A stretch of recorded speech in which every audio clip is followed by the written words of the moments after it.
Astaghfirullah. Bismillahirrahmanirrahim. Assalamualaikum warahmatullahi wabarakatuh. Atau kipas yang ini matiin aja, satu ini kenceng kali kan, yang depan aja biar suaranya ini gak keganggu.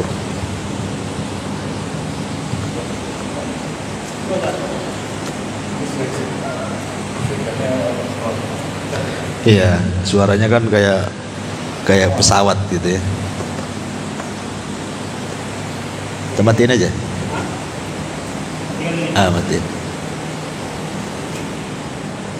Udah agak lumayan.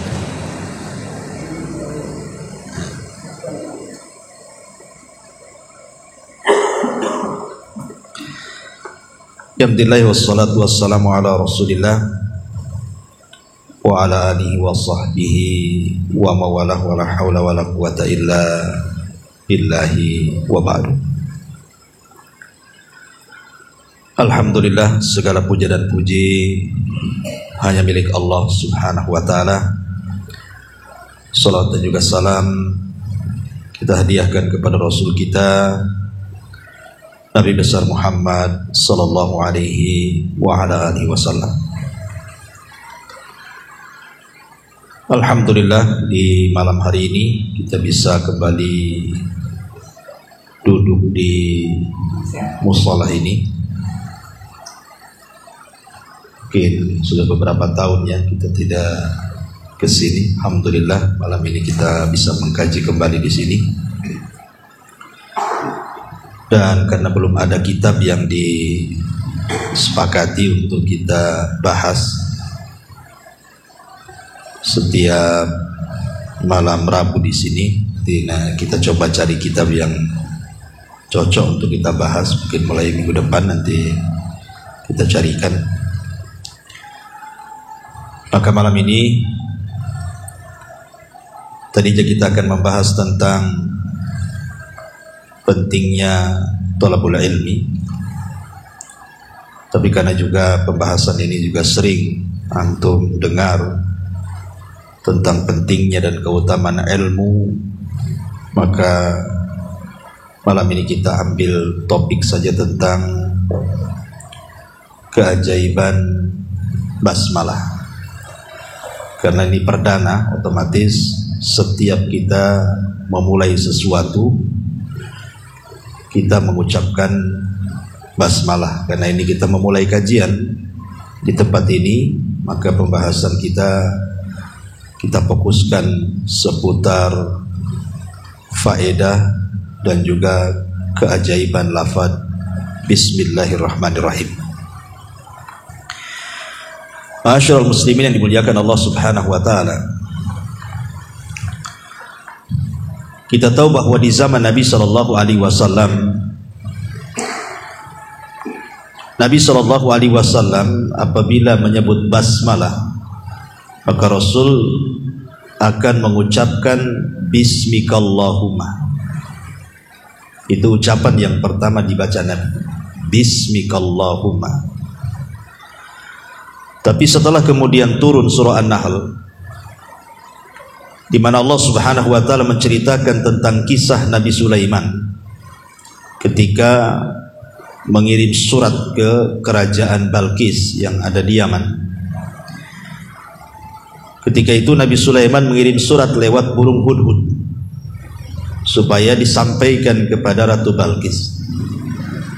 Lah di antara isi suratnya adalah innahu min Sulaiman wa innahu bismillahirrahmanirrahim. Sesungguhnya surat ini datang dari Sulaiman dan sesungguhnya dia memulai dengan suratnya Bismillahirrahmanirrahim. Ketika turun surah An-Nahl ini, maka ketika itu Nabi SAW merubah dari Bismikallahumma menjadi Bismillahirrahmanirrahim. Dan luar biasanya ikhwata fillah muliakan Allah azza wa jalla, Bismillahirrahmanirrahim ini, kalau kita melihat sejarah Nabi Nuh alaihi salatu wassalam, Nabi Nuh alaihi salatu wassalam ketika diselamatkan Allah subhanahu wa ta'ala, apa ucapan yang diucapkan Nuh itu? Bismillahi majreha wa mursaha. Itu ucapan Nabi Allah Nuh alaihi salatu wassalam. Artinya Bismillahi majreha wa mursaha, dengan menyebut nama Allah kami berlayar dan kami berlabuh. Ulama mengatakan, lihat bagaimana Nuh alaihi salatu wassalam diselamatkan Allah subhanahu wa ta'ala dengan kalimat basmalah. Hanya separuh basmalah tetapi bisa menyelamatkan. Kan cuman bismillah saja, tidak ada ar-Rahman ar-Rahim kan. Cuman bismillahi majreha wa mursaha. Majreha ini maksudnya berlayar dan berlabuh gitu maksudnya. Jadi ulama mengatakan, lihat separuh bismillah saja Nuh diselamatkan. Gimana kalau seandainya sempurna bismillahnya? Separuh saja sudah bisa menyelamatkan Nuh dari gelombang yang maha dahsyat itu, yang secara logika harusnya kapal Nuh itu tenggelam. Tetapi dengan bismillah itulah Allah subhanahu wa ta'ala memberikan pertolongan kepada Nuh alaihi salatu wassalam. Hanya separuh bismillah, tapi lihat keajaibannya. Lah begitu juga dikukuhkannya kerajaan Sulaiman pun karena Bismillahirrahmanirrahim tadi. Ketika dia mengirim surat ke Ratu Balqis, dia memulai dengan Bismillahirrahmanirrahim, makanya Allah kukuhkan kerajaan. Dari dua perkara ini saja, separuh bismillah bisa menyelamatkan Nabi Nuh dan sempurna bismillah bisa mengokohkan kerajaan Sulaiman. Ini kan luar biasa berarti lafaz bismillah ini, bukan main-main. Ya. Apalagi lafaz bismillah sendiri dijelaskan oleh para ulama, dia adalah awal ketika Allah subhanahu wa ta'ala mencatat dengan makhluknya yang bernama qalam di lauhil mahfuz. Jadi bismillah itulah ucapan pertama firman Allah azza wa jalla yang dicatat oleh qalam kemudian diletakkan di lauhil mahfuz. Dan dia juga ucapan pertama yang Allah perintahkan Jibril untuk dibaca Nabi. Ketika Nabi berada di Gua Hira, maka Jibril datang kepada Nabi SAW dan mewahyukan wahyu pertama, Suratul Alaq ayat 1 sampai 5. Apa mulainya?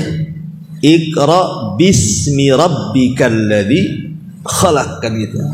Bacalah bismi rabbik, dengan nama Rabb. Bismi rabbik itu sama dengan bismillah.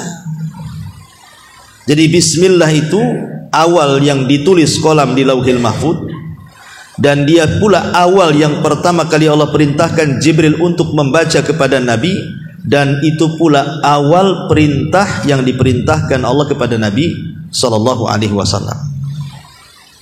Jadi luar biasa ya kalimat Bismillahirrahmanirrahim ini. Ma'asyiral muslimin yang dimuliakan Allah subhanahu wa ta'ala, makanya setelah kemudian turun surah An-Nahl yang bicara soal Bismillahirrahmanirrahim dari surat Nabi Sulaiman, An-Nahl ayat 30 itu, maka Nabi SAW apabila menulis surat untuk mengajak raja-raja masuk Islam, seperti menulis surat ke Raja Najasyi, Raja Herakli, Raja Kisra dan begitu seterusnya, maka Nabi SAW akan memulai suratnya dengan bismillah, sebagaimana disebutkan dalam riwayat Abi Hurairah radhiyallahu anhu yang terdapat dalam Sahih Muslim. Jadi ketika Nabi SAW mengirim surat kepada Herakli, pembesar Romawi, maka Rasul memulai suratnya dengan Bismillahirrahmanirrahim min Muhammadin Rasulullah ila Hiraqli adimir Rum. Bismillahirrahmanirrahim. Ini surat dari Muhammad sebagai utusan Allah ditujukan kepada Hiraqli, pembesar Romawi. Semua surat-surat Rasul dimulai dengan bismillah. Dan akhirnya menjadi kebiasaan para ulama apabila mereka mengarang sebuah kitab, maka lihat kitab-kitab para ulama mesti diawali dengan bismillah ya, karena demikian tinggi barokah daripada bismillah itu. Kenapa demikian? Ada sebuah hadis yang menarik, orang yang membaca basmalah itu, ikhwan. Kata Nabi SAW dalam sebuah hadis, jadi orang yang membaca basmalah itu, kata Nabi SAW, diriwayatkan dari Abul Malih. Hadis ini dikeluarkan Imam Ahmad dalam musnadnya.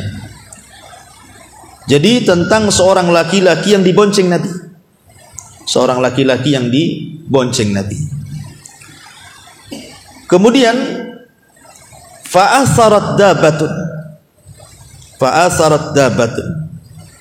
Tiba-tiba kemudian mungkin tunggangannya ini agak sedikit rewel ya, sehingga akhirnya orang ini tergelincir.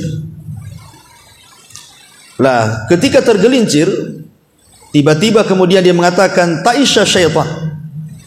Ta'isha syaitan, celaka setan. Karena kita tahu bahwa unta itu kan tabiatnya setan gitu ya. Jadi dia secara refleks orang ini mengatakan celaka kau setan gitu. Karena dia tergelincir dari untanya itu.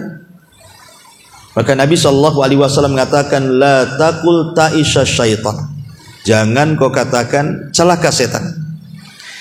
Fa innaka idza qulta dzalik, sebab kalau engkau mengucapkan kalimat itu ta'azama hatta yakuna mislal bait. Nanti setan besar kepala sampai kepalanya sebesar rumah, kata Nabi. Kemudian kata Nabi SAW, wa yaqul, dan setan akan mengatakan bikuwati. Lihat, karena kekuatanku, kata setan. Dia mengucapkan kalimat itu. Walakin, akan tetapi kata Rasul, kul bismillah. Jangan bilang celaka setan, tetapi katakanlah bismillah. Fa innaka idza qulta dzalik tasaghara. Kalau engkau mengucapkan kalimat bismillah, setan akan merasa kecil. Hatta yakuna misla dzubab. Sehingga seolah-olah setan itu seperti seekor lalat. Dari sini kita tahu bahwa di antara keutamaan basmalah apa? Bisa menghinakan syaitan. Makanya kalau antum pamannya kepleset, ya namanya orang jalan kepleset atau kesandung atau nabrak apa gitu ya. Jangan kemudian kita mengutuk setan atau mengumpat-ngumpat bahasa-bahasa lain gitu kan. Karena kalau kita mengumpat-ngumpat bahasa-bahasa buruk, itu setan makin senang tuh. Tetapi katakanlah bismillah. Jadi kalau antum kesandung, bismillah, gitu maksudnya. Supaya setan itu merasa kecil, kata Nabi SAW. Dan harusnya seorang muslim begitu, ikhwan. Harusnya dalam setiap aktivitas itu antum pakai sandal ya baca basmalah, antum pakai baju baca basmalah, antum melepas baju pakai basmalah, ya, antum masuk ke kamar mandi pakai basmalah, dan begitu seterusnya. Ketika makan pakai basmalah, sampai ketika berhubungan pun baca basmalah, kan itu. Karena kita tidak tahu, ikhwan, kalau kita tidak baca basmalah, boleh jadi kemudian setan itu akan menyakiti kita. Makanya kenapa kemudian Nabi SAW sampai mengatakan sitru ma baina a'yunil jin wa awrati bani adam idza dakhala ahadukumul khala an yaqula bismillah. Kata Nabi SAW, penghalang kita dengan jin-jin jahat itu, dengan penghalang aurat kita supaya tidak kelihatan, tidak diperlihatkan, atau setan tidak melihat aurat kita. Kata Nabi SAW, kalau salah seorang di antara kalian masuk ke kamar mandi, maka sebelum masuk itu baca basmalah. Supaya ketika kita telanjang, setan tak nampak aurat kita. Hadis ini bukan berlaku ketika masuk ke kamar mandi saja, tidak. Ketika antum melepas baju di kamar mau ganti, ya kan, telanjang juga kadang-kadang kan, atau karena mungkin tidak ada orang antum melepas celana nampak auratnya. Tapi ketika antum melepas baju, melepas celana, baca basmalah, maka setan nggak akan melihat kita.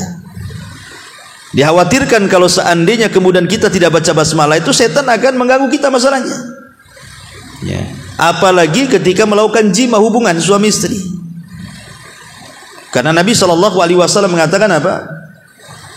Barang siapa yang mengucapkan ketika hendak melakukan hubungan, Bismillah, Allahumma jannibna syaitan wa jannibis syaitan ma razaqtana.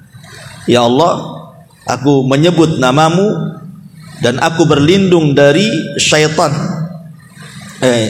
Ya Allah, jauhkan setan dari diri kami, maksudnya kami dan istri. Kalau istri yang mengatakan, ya istri dan suami kan itu. Dan juga jauhkan apa yang akan kau rizkikan kepada kami. Boleh jadi mungkin istri kita hamil kan gitu. Ya. Kalau kita lihat mafhum mukhalafahnya hadis ini, mafhum pemahaman kebalikan bahasanya, mafhum mukhalafah itu. Berarti orang yang melakukan hubungan dan tidak baca basmalah, berarti setan akan ikut serta di situ dan akan mempengaruhi keturunannya. Makanya banyak anak-anak tuh kalau sudah besar, kadang-kadang orang tuanya ngutuk dasar setan. Mungkin ya, karena ketika dia berhubungan dia memang ada setannya di situ kan. Kan kita lihat dari mafhum hadisnya itu.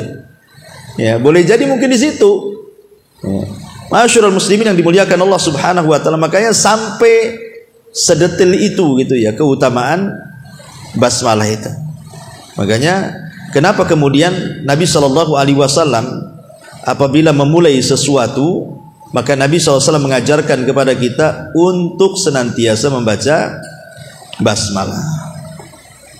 Dalam sebuah hadis Nabi SAW mengatakan, siapa yang memulai sesuatu tanpa menyebut basmalah, maka sesuatu itu terputus dari berkahnya. Ya, kalau bermajlis kita tidak memulai dengan Bismillahirrahmanirrahim gitu kan, maka seolah-olah nggak ada berkahnya majelis. Dan tidak harus di majelis ilmu saja. Ya, antum umpamanya hanya bertiga di warung kopi, ngobrol gitu ya, mau ketemu, mau bicarakan dunia atau bicarakan apa, kalau bisa mulakan dengan basmalah supaya majelis itu jadi berkah gitu ya. Karena kalau kita perhatikan secara kalimat bismillah itu, kalimat bismillah itu dimulai dari kalimat ba, bismillah. Di situ ada harfu jar, ya, huruf jar dalam bahasa Arab itu. Apa fungsinya ba dalam kalimat bismillah itu? Para ulama mengatakan bahwa lafaz ba itu sangat istimewa dalam kalimat bismillah itu.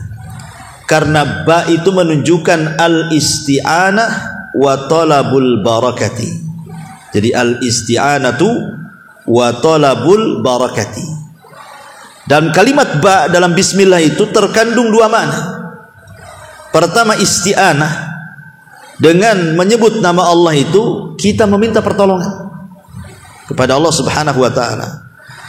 Kemudian dengan wasilah nama Allah yang sangat agung Allah itu, kita mengharapkan turunnya berkah. Makanya sering saya kasih contoh ikhwan, kalau antum kerja, entah kerja bangunan, entah kerja ojek, entah kerja taksi, entah jadi nelayan atau apalah kan, yang namanya sebuah pekerjaan itu kan pasti ada risiko. Nggak mungkin nggak ada risiko. Nelayan bisa tenggelam kapalnya kan itu.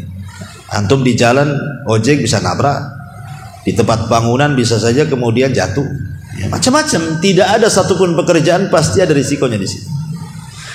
Tetapi kalau kita sebelum melangkahkan kaki ke tempat pekerjaan dan kita kemudian menyebut bismillah, ya, tawakkaltu 'ala Allah, bismillah, berarti hakikatnya satu, kita meminta pertolongan kepada Allah agar dalam setiap pekerjaan itu dihindarkan dari bahaya. Satu.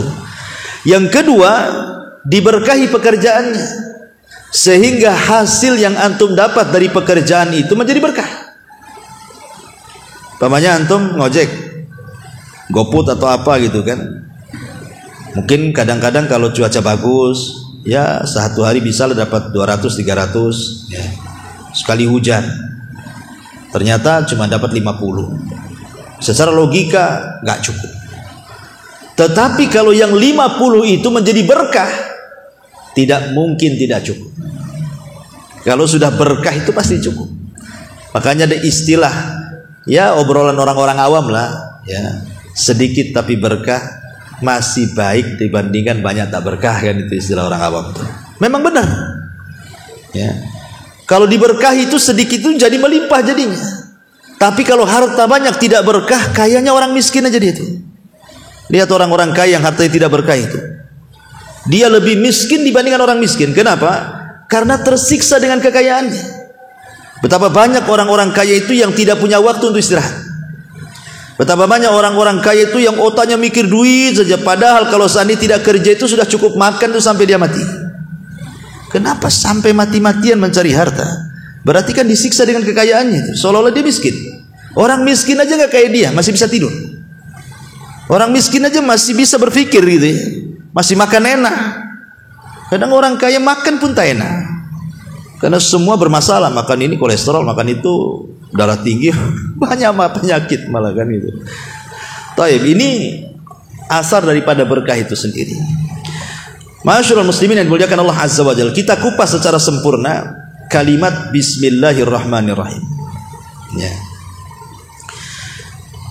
Kalimat Bismillahirrahmanirrahim ini saya katakan kalimat yang ajaib, ikhwan. Karena Allah Subhanahu wa taala kalau kita bicara soal tauhid asma dan sifatnya, kalau antum belajar tauhid asma dan sifat itu, nama Allah itu kan ada dua macam. Ada namanya Ismul Jalalah, ada namanya Ismul Jamalah. Apa artinya? Ismul Jalalah itu maksudnya menunjukkan keagungan Allah, kebesaran Allah, kemahakuasaan Allah. Pokoknya kalau dengar Jalalah itu kita takut jadinya. Allah itu agung, Allah itu besar, Allah itu segala sesuatu maha mampu. Itu namanya Jalalah. Ya. Tetapi ada yang kedua namanya Ismul Jamalah.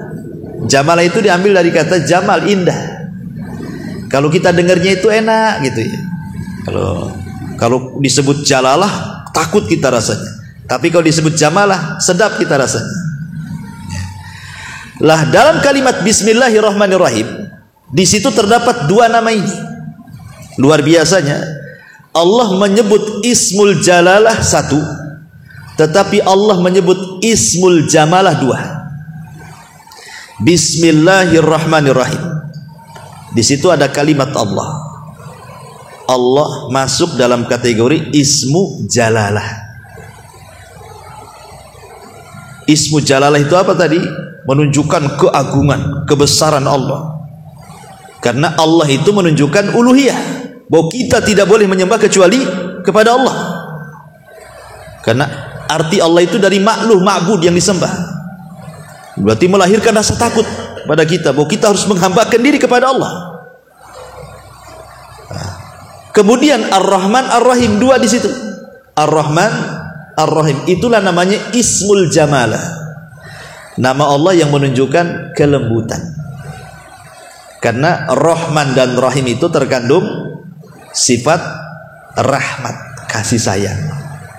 Lembut kan kasih sayang itu. Apa faedahnya? Kenapa Allah Subhanahu wa taala dalam kalimat Bismillahirrahmanirrahim menyebut Ismul Jalalah satu, tapi menyebut Ismul Jamalah dua? Dari sini ada hadis Nabi sallallahu alaihi wasallam, dari hadis Abi Hurairah radhiyallahu an. Apa kata Nabi SAW? Inna rahmati sabaqat ghadabi. Sesungguhnya rahmatku mendahului kemurkaanku. Itu faedahnya di sini. Ya. Jadi dalam kalimat Bismillahirrahmanirrahim itu, ketika kemudian Allah menyebut kalimat Ismul Jalalah satu Allah, dan ketika kemudian Allah menyebut Ismul Jamalah dua Ar-Rahman Ar-Rahim, Menunjukkan apa? Kelembutan Allah itu lebih dibandingkan murkanya. Kasih sayang Allah kepada kita itu berlebih dibandingkan kemurkaannya. Makanya kita lihat ketika kita membahas pintu-pintu sorga dan pintu-pintu neraka. Kenapa pintu sorga dilebihkan 1? Pintu neraka 7, pintu sorga 8 kan? Kenapa pintu sorga dilebihkan 1? Supaya menunjukkan bahwa kasih sayang Allah itu lebih luas dibandingkan murkanya. Sama dengan Bismillahirrahmanirrahim juga. Ya. Ketika kemudian Ismul Jalalah cuma 1, Ismul Jamalah 2, Allah ingin memberitahu kepada kita bahwa kasih sayang Allah kepada kita itu jauh lebih luas dibandingkan murkanya Allah kepada kita. Begini ikhwan, sebagai manusia, saya, antum, atau siapapun pasti pernah salah, pasti pernah maksiat, pasti pernah melakukan dosa. Ini tiga perkara ini pasti kita lakukan setiap hari. Salah, khilaf, gitu ya. Kemudian melakukan dosa atau maksiat. Tetapi walaupun demikian, dengan Rahman dan Rahimnya Allah, walaupun kita tetap bermaksiat kepada Allah Azza wa Jal, tetapi kita tetap mengucapkan Bismillahirrahmanirrahim. Walaupun kita tetap di atas kemaksiatan, melakukan dosa dan melakukan kekhilafan, jangan pernah meninggalkan kalimat Bismillahirrahmanirrahim. Kenapa? Karena kalimat Rahman dan Rahim itu menunjukkan apa? Allah itu Ghafur, Maha Pengampun. Allah itu Rahim, Maha Penyayang. Dan Allah itu Maha Mencukupi. Jadi walaupun antum maksiat, walaupun antum berbuat salah, walaupun antum ini khilaf, tetapi Allah masih memberikan kesempatan ampunannya, masih memberikan kesempatan kasih sayangnya, masih memberikan rizkinya pula kepada kita. Indahnya Allah, itulah kalimat Ar-Rahman Ar-Rahim itu. Jadi murkanya Allah itu lebih sedikit dibandingkan kasih sayangnya. Ketika antum berbuat dosa, otomatis mengundang murka kan? Antum maksiat mengundang murka. Antum melakukan kesalahan mengundang murka. Tetapi karena kemurkaan Allah itu lebih sedikit dibandingkan rahmatnya, tetap Allah masih berikan kesempatan taubatnya, istighfarnya. Kenapa? Karena Allah itu masih mengampuni, masih merahmati, dan masih memberikan kecukupan kepada kita.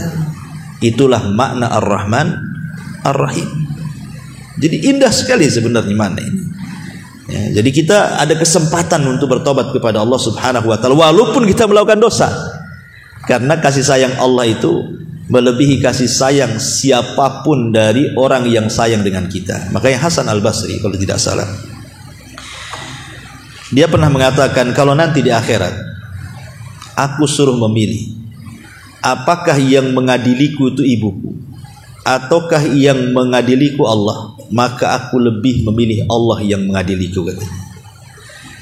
Padahal sudah jelas kalau seandainya orang tua yang mengadili kita, pasti dia akan condong untuk menyelamatkan kita kan. Nah, mungkin orang tua kita memasukkan kita ke neraka.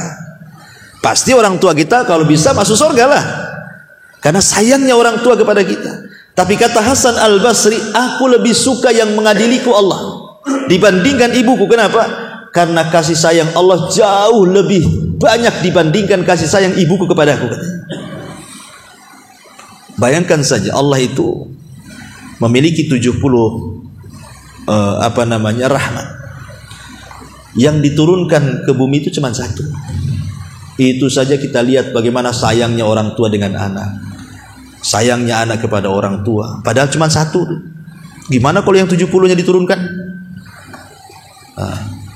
Nah, ini menunjukkan kenapa para ulama mengatakan lebih baik aku diadili Allah pada hari kiamat dibandingkan aku diadili oleh orang tuaku. Karena aku tahu bahwa kasih sayang Allah jauh lebih hebat dibandingkan kasih sayang orang tuaku. Itulah makna dibalik Ar-Rahman Ar-Rahim. Ma'asyiral muslimin yang dimuliakan Allah Subhanahu wa Ta'ala. Kemudian juga faedahnya kalimat Ar-Rahman Ar-Rahim itu, kata para ulama, di sini ada al-i'tirafu bi nikmatillahi azza wa jal wa fadlihi wa ihsan. Ada pengakuan nikmat Allah, ada pengakuan bahwa Allah itu baik dengan kita, sayang dengan kita. Kenapa? Karena nikmat yang Allah turunkan kepada kita ataupun kebaikan Allah yang Allah berikan kepada kita itu pengaruh daripada rahman Allah dan pengaruh daripada rahim Allah. Karena Allah itu maha pengasih, Allah itu maha penyayang, makanya kalau Allah sayang pasti Allah tidak mungkin membiarkan hambanya, pasti akan tetap diberikan nikmat walaupun dia kufur. Makanya kalau disebut Rahman itu umum, mencakup mukmin dan kafir. Tapi kalau disebut Rahim khusus, hanya untuk orang-orang yang beriman saja. Ya. Kenapa orang kafir itu mereka bermaksiat tapi masih tetap aja dikasih kesehatan, dikasih makan, dikasih rizki, dikasih pekerjaan, bahkan lebih kaya dibandingkan orang Islam? Karena mereka dinaungi Rahman, Ar-Rahman. Yang menaungi mereka itu nama Allah Ar-Rahman. Tetapi rahmannya Allah itu hanya di dunia saja. Tapi kalau Rahim itu sampai ke akhirat. Makanya Ar-Rahim itu hanya diberikan kepada orang-orang yang beriman. Kalau Ar-Rahman ini umum, mukmin dan kafirnya masuk di situ. Ini juga di antara faedahnya. Kemudian juga di antara faedahnya adalah al-jam'u bainat tarhibi wa targhib. Dalam kalimat Bismillahirrahmanirrahim di sini Allah hendak mencampurkan dua kata. Pertama tarhib dan yang kedua targhib. Tarhib itu perasaan takut dan targhib itu perasaan harap. Satu sisi kita takut, tapi sisi lain kita berharap. Takut karena di situ ada lafaz Allah, Ismul Jalalah, melahirkan rasa takut kan. Kemudian rasa harap karena di situ ada Ismul Jamalah, Ar-Rahman, Ar-Rahim. Dan takut harap itu adalah dua sayapnya seorang mukmin. Karena itu adalah rukun ibadah hati. Rukun ibadah hati berapa? 3. Cinta, takut, harap. Kan itu ya. Lah takut dan harap itulah sayap kita. Sementara kecintaan itu di tengah di dada kita. Kita harus cinta kepada Allah, kita harus takut kepada Allah, kita harus berharap kepada Allah. Supaya seimbang hidupnya. Karena kalau tidak seimbang, orang itu dipenuhi rasa takut aja, nanti putus asa. Takut dosa, takut dosa, takut dosa, masuk neraka, masuk neraka, masuk neraka. Stres akhirnya, putus asa. Tapi kalau harap saja, nggak apa-apa maksiat, kan Allah Maha Pengampun, nanti juga masuk surga. Itu harap, harap, harap. Akhirnya meremehkan ibadah. Ya. Tapi kalau dicampurkan takut dan harap, akhirnya kan seimbang kan. Satu sisi takut diadab, sisi lain berharap masuk surga kan. Akhirnya seimbang hidupnya. Tetapi kata para ulama, kalau waktu sehat, maka dilebihkan takut dibandingkan harapnya. Tapi kalau lagi sakit, dilebihkan harapnya dibandingkan takutnya. Apa maknanya? Kalau antum lagi sehat, lebihkanlah takut dibandingkan harap, supaya jangan meremehkan ibadah. Tapi kalau lagi sakit, apalagi sakit parah, maka lebihkan harapan, sedikitkan takut, supaya jangan suudzon kepada Allah. Makanya antum disunahkan kalau mendatangi orang yang sakit parah itu, disuruh menghibur dia. Ingatkan amal kebaikannya, jangan diingatkan amal buruknya. Ya, kalau antum mengunjungi orang sakit tuh, ingatkan amal baik dia. Kamu ini orang baik, saya lihat kamu ini rajin ngaji, rajin sholat, rajin apa gitu kan. Jadi ketika dia sakit, kalaupun Allah takdirkan dia mati, itu yang diingat tuh. Akhirnya dia mati husnudzon kepada Allah kan. Pasti ada harapan masuk surga gitu maksudnya ya kan. Boleh jadi husnudzon itulah ibadah terakhir yang dia bawa. Tapi kalau antum takut-takuti dengan dosa, cepatlah sembuh, kita maling lagi. Ya. Ya, cepat sembuh, kita mabok lagi. Cepat sembuh, kita zina lagi. Nanti kita lagi udah sakit, makin takut, cepat mati, dia takut neraka kan. Akhirnya suudzon kepada Allah jadinya. Lah suudzon itulah jangan-jangan dosa terakhir pula yang dia bawa pula kan begitu. Lah inilah dalam Bismillahirrahmanirrahim itulah tergabung antara tarhib dan targhib. Kemudian juga di antara faedahnya adalah ad-dilalatu ala annal isti'anata innama tustamaddu minallahi azza wajalla. Di sini juga ada petunjuk bahwa al-isti'anah, meminta pertolongan itu hanya boleh diminta dari Allah dan tidak boleh diselewengkan kepada selain Allah Subhanahu wa taala. Apa maknanya? Ketika kita membaca basmalah itu bismillahirrahmanirrahim, artinya kita meminta pertolongan kepada Allah. Karena yang pertama kita sebut apa? Lafaz Allah, di mana semua nama tertuju kepada Allah. Makanya kalau kita menyebut Asmaul Husna pasti Allah dulu kan. Allahu Ar-Rahman Ar-Rahim Al-Malik Al-Qudus kan itu ya. Karena semua nama Allah itu sumbernya di Allah. Semua nama Allah itu kembali kepada zat yang satu, namanya Allah. Lah ketika kemudian kita mengatakan bismillah, itu artinya kita menambahkan isti'anah. Hanya kepada Allah lah aku meminta pertolongan, karena dia zat yang memang layak disembah. Ketika zat itu layak disembah, berarti memang dia itu kuat ya. Sebab sesembahan selain daripada Allah itu mereka lemah, tidak layak disembah, apalagi diminta pertolongan kan. Mereka lemah, menciptakan tidak bisa, berserikat dalam penciptaan pun tidak. Kalaupun diambil sesuatu barang mereka oleh lalat, tidak bisa diambil lagi. Lemah. Macam mana makhluk yang lemah kita minta pertolongan? Ya kita minta pertolongan ke makhluk yang kuat lah. Dia yang menciptakan, dia yang ngasih rizki, dia yang mengatur, dia yang menguasai. Itulah pantas kita meminta pertolongan kepada dia. Makanya kita katakan bismillah itu artinya kita meminta pertolongan kepada Allah. Supaya apa? Supaya setiap aktivitas kita itu Allah ikut campur di dalamnya.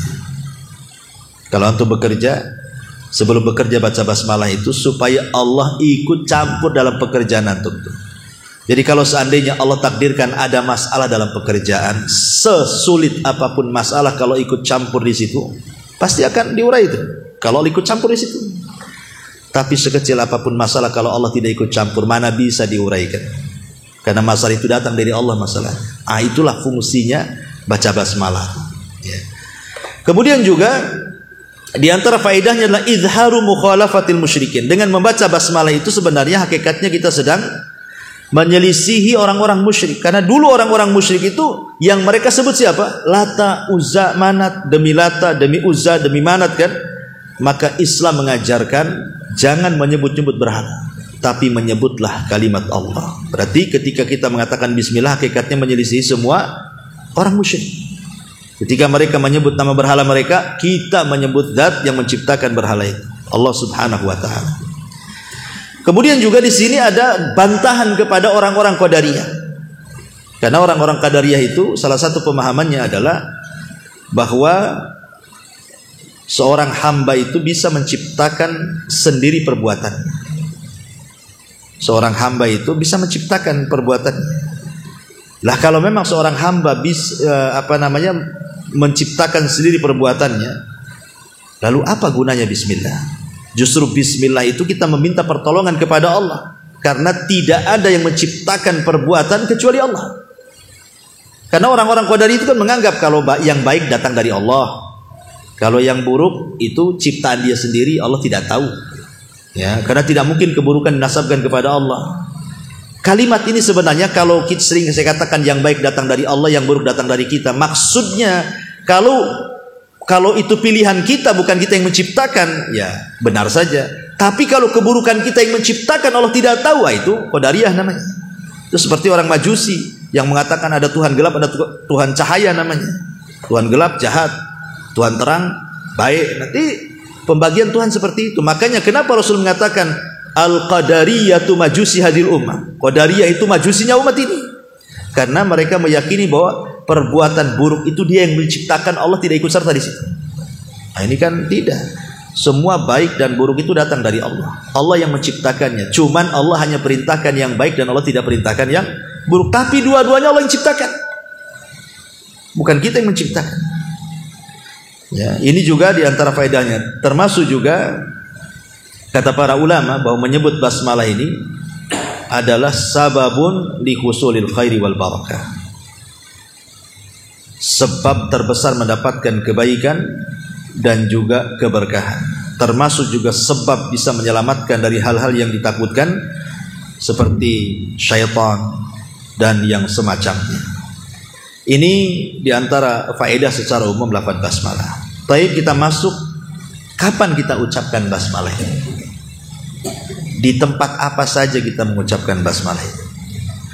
Pertama, kita mengucapkan basmalah itu ketika kita naik kendaraan. Antum dari rumah ke sini kan naik motor, ya, atau yang naik mobil atau naik gojek, ya. Maka ketika antum naik kendaraan itulah baca basmalah. Karena Allah mengatakan dalam surah Hud ayat 41, wa qala rkabu fiha bismillahi majreha wa mursaha inna rabbi laghafurur rahim. Dan Nuh berkata, naiklah kamu sekalian ke dalamnya dengan menyebut nama Allah. Ketika kita naik di kendaraan, maka kita baca bismillah atau bismillahirrahmanirrahim. Insyaallah antum akan selamat sampai di sini. Sebagaimana Nuh diselamatkan dengan gelombang, maka Allah akan selamatkan antum sampai di sini. Gak akan celaka, gak akan jatuh, gak akan apa. Yakin, Nuh saja separuh bismillah bisa menyelamatkan perahu dari ombak, kan itu ya. Separuh tuh.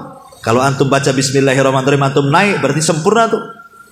Ya, antum harus yakin antum selamat sampai di sini. Nuh saja diselamatkan dengan gelombang yang besar. Antum udah pakai gelombang. Ya, yang ada gelombang pesawat telepon. Itu enggak masalah kalau gitu. Intinya bahwa ini yang pertama, saat naik kendaraan. Yang kedua, ya tadi saat menulis surat. Kan sekarang nggak zaman disuratkan. Nah, sekarang udah pakai WA. Ya, ketika antum nulis WA lah. Karena kalau dulu kan pakai surat kantor pos ya. Nah, sekarang udah perlu lah. Berarti suratnya sudah masuk di handphone antum. Kalau antum mau ngirim risalah ke teman antum, maka sebisa mungkin sebelum hajat antum disampaikan kepada orang itu, mulailah dengan bismillah, baru antum ngomong apa di situ. Ya, karena itu kebiasaan Rasul. Apabila mengirim-ngirim surat ke raja-raja itu, maka Nabi SAW membaca basmalah dengan harapan apa? Dengan harapan surat itu menjadi berkah bagi mereka. Karena buktinya banyak yang tertarik masuk Islam kan. Sekelas Herakli saja, kalau bukan karena takut jabatannya hilang, dia sudah berjanji, kalau Muhammad ada di depanku, ku cium untuk kakinya. Dia yakin. Tapi ketika nengok menteri-menterinya ngamuk-ngamuk kan itu ya, gak jadi di masuk Islam. Herakli itu. Nah, tapi lihat Najasyi masuk Islam. Ya, Najasyi masuk Islam. Padahal masyarakatnya gak ada yang masuk Islam, rajanya pula dia masuk Islam. Makanya ketika mati Rasul mensalat gaibkan, dan itu salat gaib pertama dalam Islam. Ketika Najasyi meninggal kan gak ada orang nyalati di Ethiopia, ya terpaksa Rasul menyalat gaibkan di Madinah. Masuk Islam gara-gara sepucuk surat. Ya, kemudian Raja Muqawqis Mesir, memang dia tidak masuk Islam, tapi dia menghargai surat itu sehingga memberikan hadiah dua wanita. Pertama Sirin, yang kedua Maria Kibtiyah kan itu ya. Sirin diberikan kepada juru bicaranya Rasul Hasan bin Thabit, dan Maria digauli Nabi dan punya anak Ibrahim. Jadi sesuatu yang dimulai dengan bismillah itu akan bawa kebaikan. Jadi kalau antum ngirim surat lewat WA, SMS, ya, kemudian antum yakin ketika antum harus yakin. Jadi basmalah bukan hanya sekedar tulisan, tidak. Jadi ketika antum ngetik bismillah itu antum yakin bahwa mudah-mudahan dengan menyebut nama Allah ketika saya ngomong di SMS ke dia itu, saya bertawasul dengan nama Allah itu, mudah-mudahan SMS-nya sampai dan membawa kebaikan. Pokoknya itu mau nasihati orang, ya. Antum yakin baca basmalah itu, bukan hanya ditulis saja, harus ada niat juga ketika membaca, karena kita sedang bertawasul dengan nama Allah di situ, supaya SMS-nya ada kebaikan. Kemudian juga yang ketiga, saat melepas buruan, ya, bagi yang berburu, karena sebenarnya memelihara anjing itu bahaya. Nabi SAW mengatakan siapa yang memelihara anjing maka setiap satu hari pahalanya 1 qirot dikurangi. Kata Nabi, siapa yang memelihara anjing setiap hari pahala antum 1 gunung Uhud hilang. Kecuali kata Rasul, anjing untuk berburu, anjing untuk menjaga kebun, dan anjing untuk menjaga ternak. Nah, ini 3 anjing ini boleh, tidak akan mengurangi pahala. Ya, tapi kalau yang dimaksud anjing-anjing kayak antum melihara kucing senang-senang aja, kan ada anjing itu yang lucu-lucu tuh, lebih lucu pula dari kucing kadang-kadang. Ya, maka jangan, karena itu akan mengurangi pahala kita setiap satu hari itu 1 kirot, bahaya. Ya. Nah, tetapi untuk anjing berburu boleh, dan ketika kita melepaskan anjing itu berburu, baca basmalah supaya apa? Supaya ketika dia menggigit buruannya, Allah takdirkan mati pula, maka sudah halal bangkainya. Ya, karena kita melepaskannya baca basmalah. Dengan catatan tidak ada anjing lain yang menyerang. Ya. Kalau kita kirim anjing kita, ada pula anjing liar ikut, ya itu namanya syubhat, tidak boleh dimakan. Karena yang dikhawatirkan yang membunuh bukan anjing kita, anjing liar pula kan. Nah, itu namanya masuk ke syubhat tuh. Atau ketika diburu sama anjing kita, nyemplung pula lah buruannya ke sungai. Kita tidak tahu yang membunuh itu kurang oksigen di sungai atau anjing kita. Nah, itu nanti masuk ke syubhat, itu ada babnya lagi kan. Maksudnya yang normal-normal aja lah, umpamanya pas diterkam mati, halal. Karena ketika melepas baca basmalah. Ya. Tetapi dengan syarat anjing terlatih. Kalau nggak terlatih tidak boleh. Apa maksud terlatih? Berdiri, berdiri, duduk, duduk, lari, lari, terkam, terkam. Ini duduk, berdiri, berdiri, duduk, diam, lari. Apa ini anjing bego? Anjing ini nggak halal buruannya. Itu nggak terlatih. Anjing bego nggak boleh. Ya, memang syaratnya harus terlatih. Ya. Karena kalau terlatih itu dia tidak akan makan buruannya. Dia hanya untuk tahu ini untuk majikannya. Tapi kalau kemudian diburu dimakan pula sama dia, berarti bego anjing ini, nggak paham itu punya tuannya. Itu haram, nggak boleh. Belum terlatih. Ya. Ini juga yang keempat. Kemudian yang kelima, saat melepas tombak, melepas panah, ketika berburu lah, mungkin antum tidak pakai anjing. Ya, yang jelas kalau bisa jangan pakai ketepel, karena ada larangan kan. Ya, kalau berburu tuh ya pakai panah, gitu ya. Pakai tombak, dilempar. Nah, itu boleh. Nah, saat melepas tombak atau panah itu baca basmalah supaya kalau burungnya kena mati halal. Tapi kalau masih hidup maka harus disembelih lagi. Ya. Kemudian yang ke-6, saat makan. Saat makan. Nabi SAW mengatakan, "Idza akala ahadukum ta'aman falyakul bismillah, fa in nasya fi awwalihi falyakul bismillah fi awwalihi wa akhirih."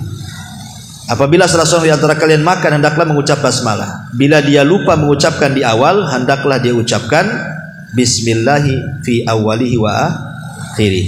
Nah, jadi kalau antum lupa tadi udah habis makanannya baru ingat.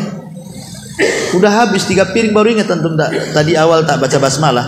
Maka antum ucapkan apa? Bismillahi fi awwalihi wa akhirih. Saya menyebut nama Allah dari awal sampai akhir. Itu maksudnya. Karena ada yang mengatakan kalau seandainya kita makan tidak pakai baca basmalah, baik di awal ataupun di akhir, maka setan akan ikut makan di situ. Ya. Ada bahkan sebagian ada riwayat itu apabila di malam hari, maka utusan setan itu akan berada di atas rumah kita.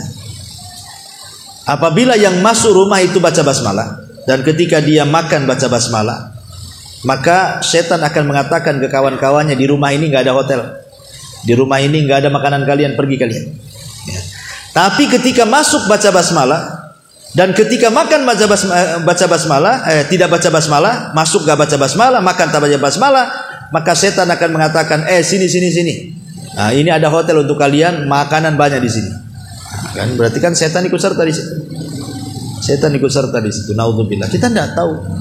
Takutnya setan ikut serta, dia meletakkan hal-hal yang buat penyakit.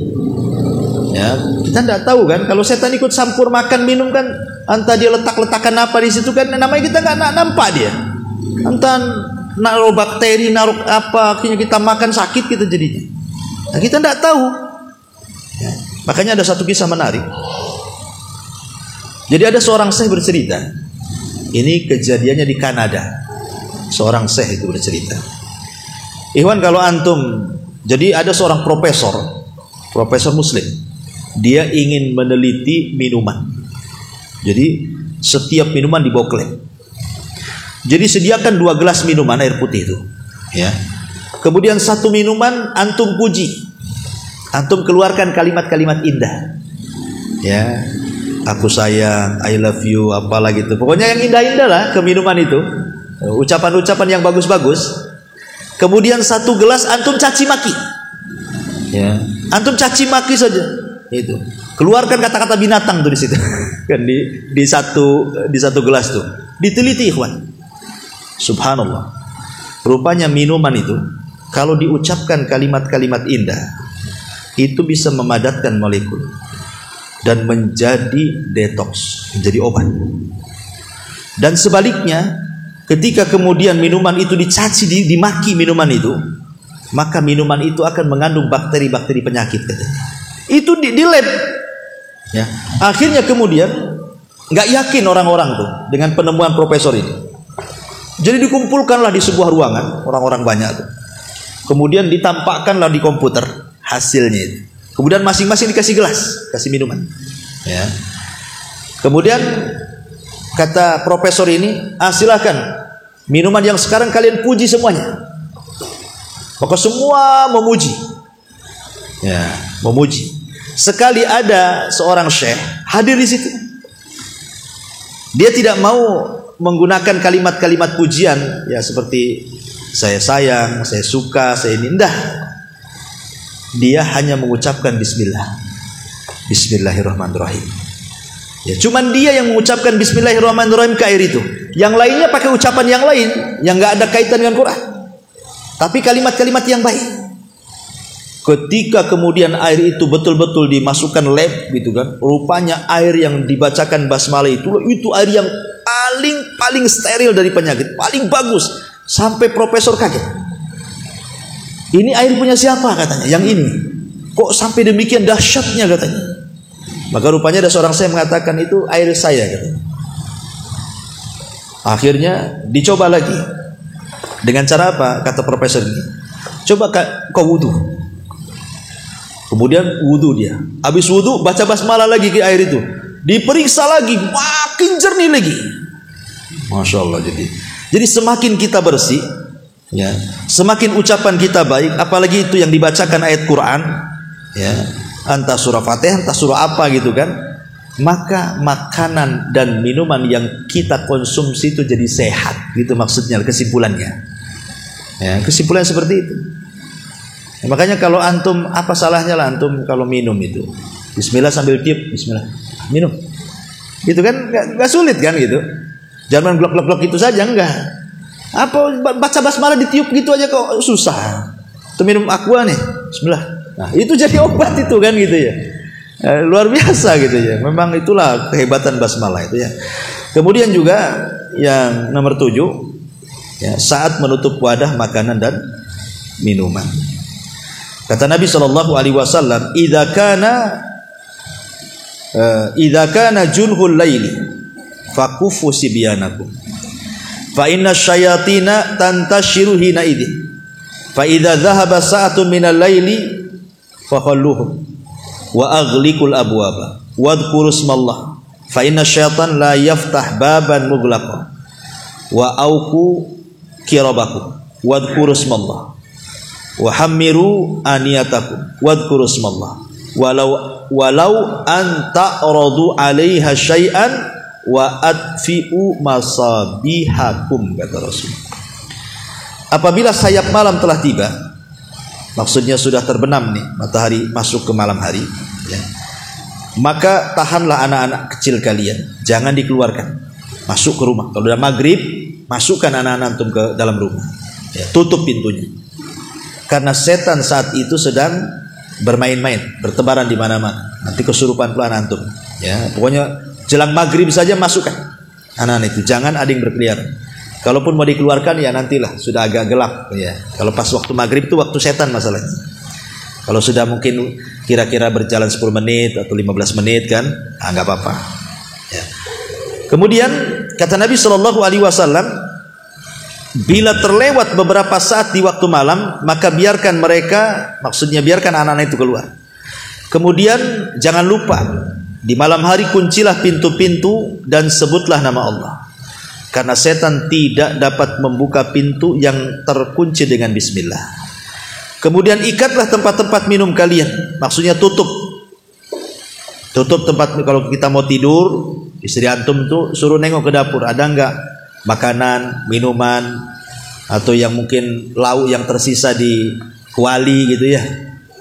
Karena dikhawatirkan tadi ikhwan, malam hari ini setan datang. Dia akan memasukkan sesuatu masalahnya ke makanan minuman itu, yang kita tidak tahu. Yang dimasukkan itu apa kita tidak tahu. Bakteri-bakteri kita tidak tahu kan begitu. Makanya kata Nabi, tutup. Ketika nutup itu baca basmalah, karena dia tidak akan mampu buka. Setan itu tidak akan mampu membuka tutup makanan minuman yang kita bacakan basmalah.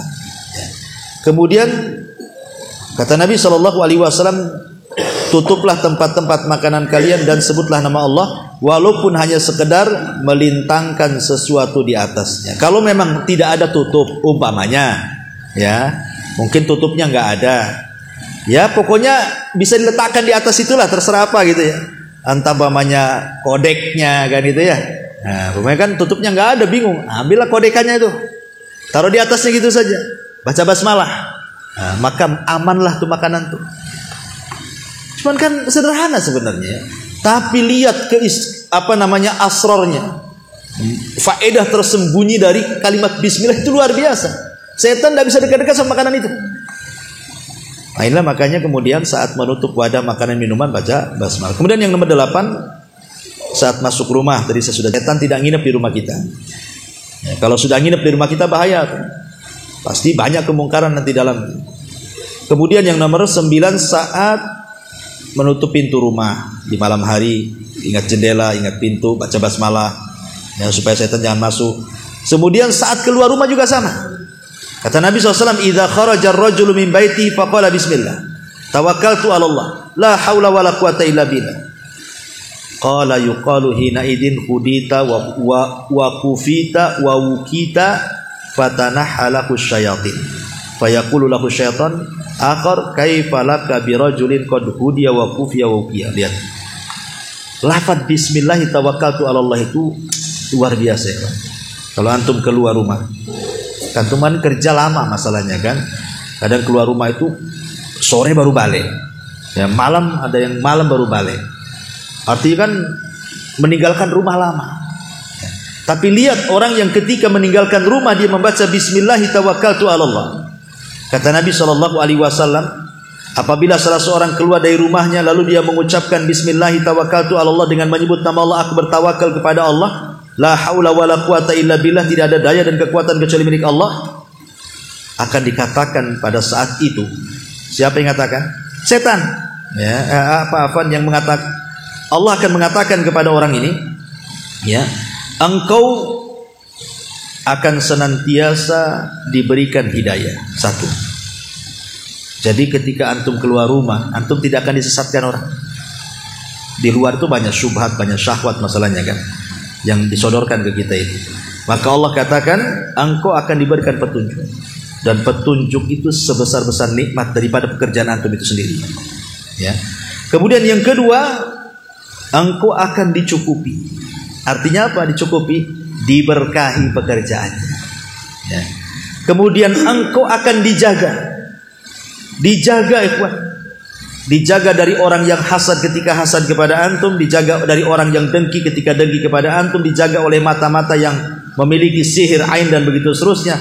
Yang namanya antum di perusahaan itu pasti ada orang hasad. Nah mungkin gak ada orang hasad, pasti ada orang hasad kan.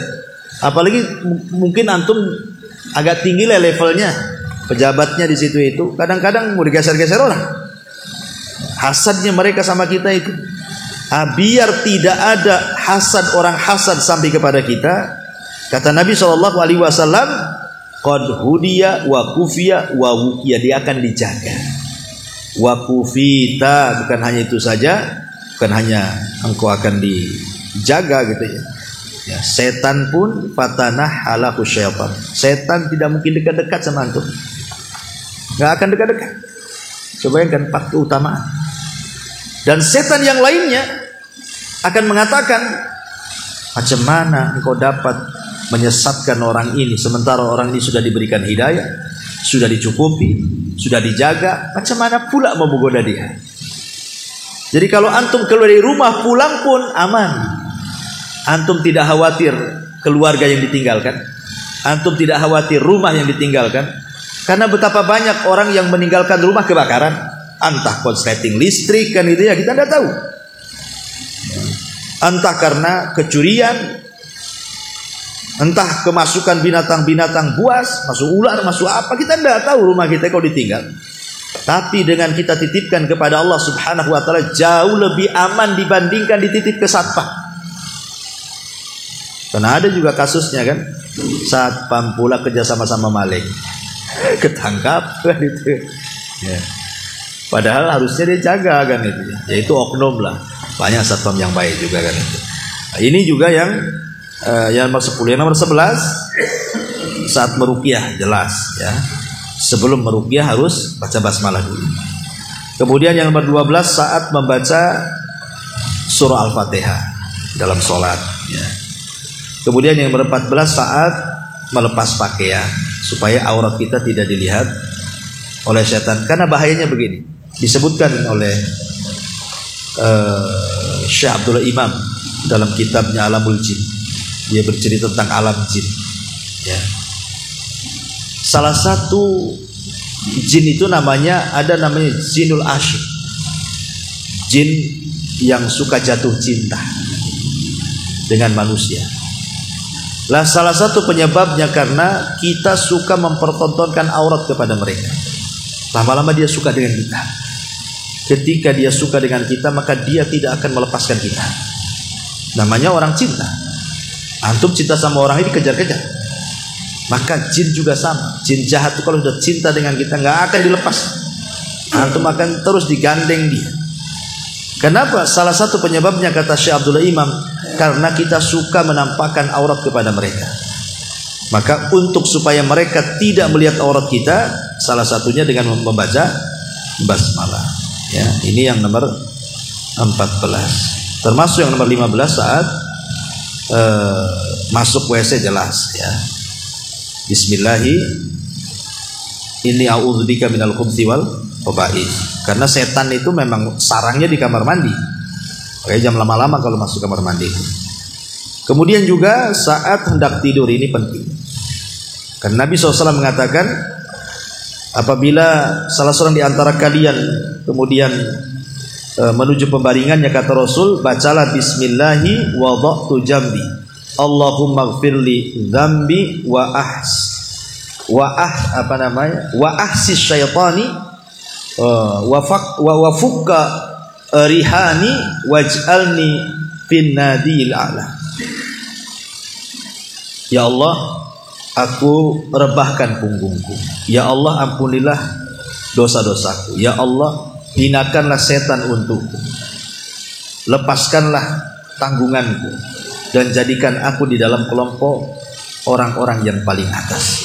Ya, kalau memang nggak hafal ya bismillah saja kan, itu ya sudah cukup ya.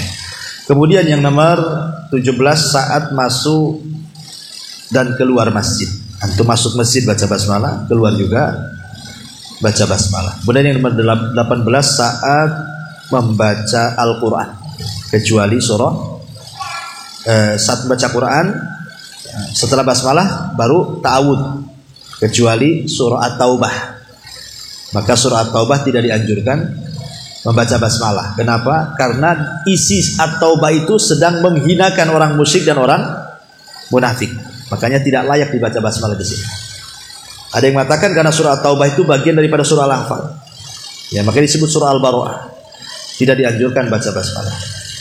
Kemudian yang nomor 19 saat hendak melakukan hubungan suami istri. Tadi sudah saya jelaskan. Kemudian juga yang nomor 20 saat memasukkan mayat ke dalam kubur.